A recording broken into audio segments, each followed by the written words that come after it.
कैसा होगा इस युग के अंत का समय, जाने धर्म ग्रंथों के अनुसार। कलयुग को लेकर तमाम तरह की बातें होती रहती है। ऐसे में इसे लेकर हर कोई चिंतित हो दिखाई पड़ता है कि आने वाला समय कैसा होगा। ऐसे में आज हम आपको कलयुग से जुड़ी उन खास रोचक बातों के बारे में बताएंगे जो अनेक ग्रंथों में लिखी है। पंडितों के अनुसार ब्रह्मवैवर्त पुराण में कलयुग के बारे में बहुत कुछ बताया गया है। वही अभी कलयुग चल रहा है और द्वापर युग के समाप्ति के बाद कुल 5000 वर्ष बीत गए हैं। अधर्म फैलना शुरू हो गया है। ऐसे में अब इंसानों ने एक दूसरे पर भरोसा करना बंद कर दिया है। धर्म ग्रंथों के अनुसार कलयुग में ऐसा समय भी आएगा जब इंसान की उम्र बहुत कम रह जाएगी। युवावस्था समाप्त हो जाएगी। आने वाले समय में 20 की उम्र में ही आएगा बुढ़ापा। ग्रंथों में इस सृष्टि के आरंभ के अंत तक काल को 4 युगों यानी सतयुग, त्रेता युग, द्वापर युग व कलयुग में बांटा गया है।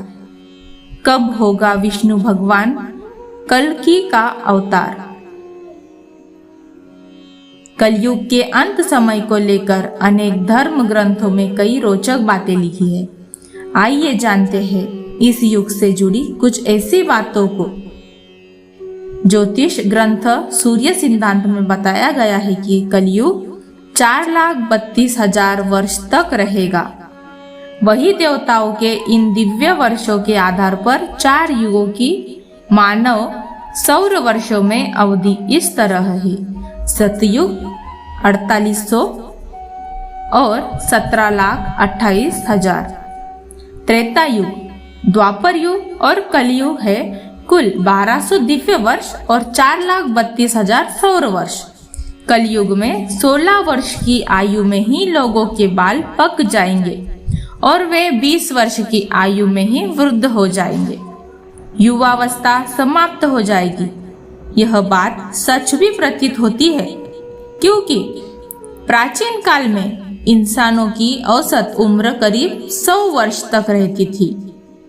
उस काल में 100 वर्ष से अधिक जीने वाले लोग भी हुआ करते थे, लेकिन आज के समय में इंसानों की औसत आयु बहुत कम हो गई है। भविष्य में भी इंसानों की औसत उम्र कमी आने की संभावनाएं काफी अधिक है क्योंकि प्राकृतिक वातावरण लगातार बिगड़ रहा है और हमारी दिनचर्या असंतुलित हो गई है।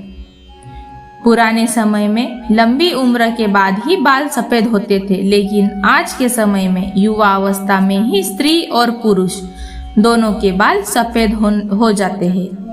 जवानी के दिनों में बुढ़ापे के रोग आने लगते हैं। पुरुष होंगे स्त्रियों के अधीन।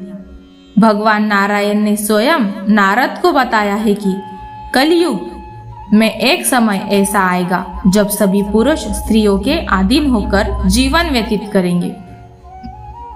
हर घर में पत्नी ही पति पर राज करेगी। पतियों को डांट डपट सुनना पड़ेगी। पुरुषों की हालत नौकरों समान हो जाएगी। लुप्त हो जाएगा 8वां वैकुंठ बद्रीनाथ।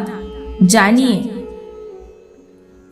कलयुग के 5000 साल बाद गंगा नदी सूख जाएगी और पुनः वैकुंठ धाम लौट जाएगी। जब कलयुग के 10,000 वर्ष हो जाएंगे तब सभी देवी देवताएं पृथ्वी छोड़कर अपने धाम लौट जाएंगे। इंसान पूजन, कर्म, व्रत, उपवास और सभी धार्मिक काम करना बंद कर देंगे। अन्न और फल नहीं मिलेंगे। एक समय ऐसा आएगा जब जमीन से अन्न उपजना बंद हो जाएगा। पेड़ों पर फल नहीं लगेंगे। धीरे धीरे ये सारी चीजें विलुप्त हो जाएगी। गाय दूध देना बंद कर देगी। समाज हिंसक हो जाएगा। कलयुग में समाज हिंसक हो जाएगा। जो लोग बलवान होंगे उनका ही राज चलेगा। मानवता नष्ट हो जाएगी। रिश्ते खत्म हो जाएंगे। एक भाई दूसरे भाई का शत्रु हो जाएगा। लोग देखने, सुनने और पढ़ने लगेंगे अनैतिक चीजें। कलयुग में लोग शास्त्रों से विमुख हो जाएंगे। अनैतिक साहित्य ही लोगों की पसंद हो जाएगी। बुरी बातें और बुरे शब्दों का व्यवहार ही किया जाएगा। स्त्री और पुरुष दोनों हो जाएंगे अधर्मी। कलयुग में ऐसा समय आएगा जब स्त्री और पुरुष दोनों ही अधर्मी हो जाएंगे। स्त्रियां पतिव्रत धर्म का पालन करना बंद कर देगी और पुरुष भी ऐसा ही करेंगे। स्त्री और पुरुषों से संबंधित सभी वैदिक नियम विलुप्त हो जाएंगे। चोर और अपराधियों की संख्या बहुत अधिक हो जाएगी। कलयुग में चोर और अपराधियों की संख्या इतनी अधिक बढ़ जाएगी कि आम इंसान ठीक से जीवन जी नहीं पाएगा। लोग एक दूसरे के प्रति हिंसक हो जाएंगे और सभी के मन में पाप प्रवेश कर जाएगा। कल की अवतार करेगा अधर्मियों का विनाश। कलयुग के अंतिम काल में भगवान विष्णु का कल की अवतार होगा। यह अवतार विष्णु यशाय नामक ब्राह्मण के घर जन्म लेगा। भगवान कल्कि सभी अधर्मियों का नाश करेंगे। भगवान कल्कि केवल 3 दिनों में पृथ्वी में समस्त अधर्मियों का नाश करेंगे और बहुत सालों तक विश्व पर शासन कर धर्म की स्थापना करेंगे। युग के अंत में ऐसा आएगा प्रलय। कलयुग में अंतिम समय में बहुत मोटी धारा से लगातार वर्षा होगी, जिससे चारों ओर पानी ही पानी हो जाएगा। समस्त पृथ्वी पर जल हो जाएगा और प्राणियों का अंत हो जाएगा।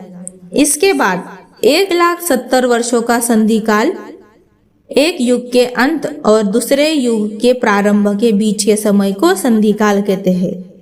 संधि काल के अंतिम चरण में एक साथ 12 सूर्य उदय होंगे और उनके तेज से पृथ्वी सूख जाएगी और पुनः सत्य युग का प्रारंभ होगा।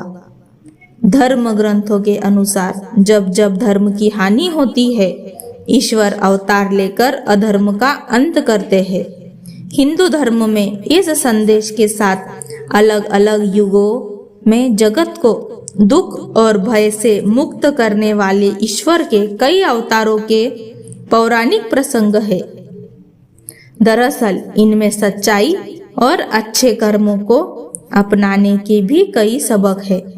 साथ ही इनके जरिए युग के बदलाव के साथ प्राणियों के कर्म, विचार व व्यवहार में अधर्म और पाप कर्मों के बढ़ने के भी संकेत दिए गए हैं। और आइए जानते हैं कि विष्णु पुराण में कहा गया है कि कलयुग सबसे अच्छा युग है। सनातन धर्म और वेदों के 4 युगों की मान्यता है। माना जाता है कि सतयुग में स्वयं देवता, किन्नर और गंधर्व पृथ्वी पर निवास करते थे। हमारे धर्म ग्रंथ में किन्नरों और गंधर्वों के बारे में विस्तार में बताया गया है। सतयुग के बाद आया त्रेता युग। इस युग में भगवान श्री राम ने जन्म लिया था और वह स्वयं श्री हरि विष्णु का अवतार थे। फिर द्वापर युग की शुरुआत हुई और इस युग में भगवान विष्णु जी ने कृष्ण जी का अवतार लिया।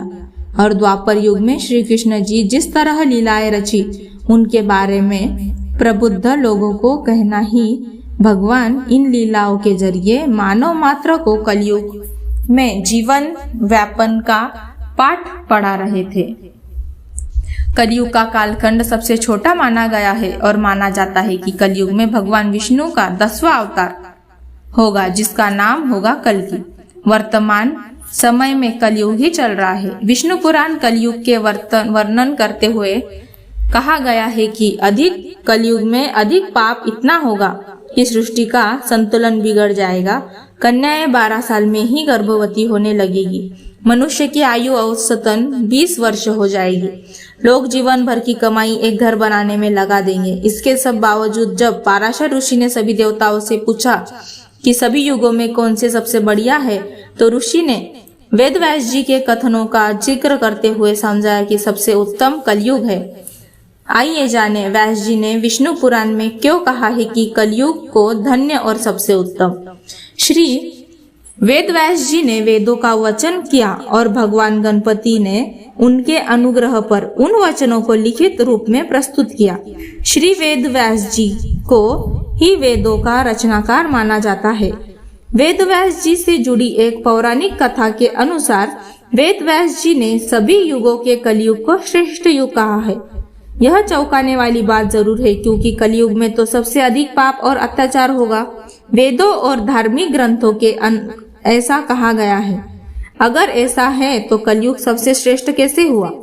विष्णु पुराण में वर्णित एक घटना के अनुसार मुनिजनों और ऋषियों के साथ चर्चा करते हुए वेद व्यास जी कहते हैं कि हे मुनिजन, सभी युगों में कलयुग ही सबसे श्रेष्ठ युग है, क्योंकि 10 वर्ष में जितना व्रत और तप करके कोई मनुष्य सतयुग में पुण्य प्राप्त करता है, त्रेता युग में वही पुण्य 1 साल के तप द्वारा प्राप्त किया जा सकता है। ठीक उसी प्रकार उतना ही पुण्य द्वापर युग में 1 महीने में तप से प्राप्त किया जा सकता है। तो कलयुग में इतना ही बड़ा पुण्य मात्र 1 दिन के तप से प्राप्त किया जा सकता है। इस तरह व्रत और तप के फल की प्राप्ति के लिए कलयुग ही सबसे श्रेष्ठ समय बताया गया है।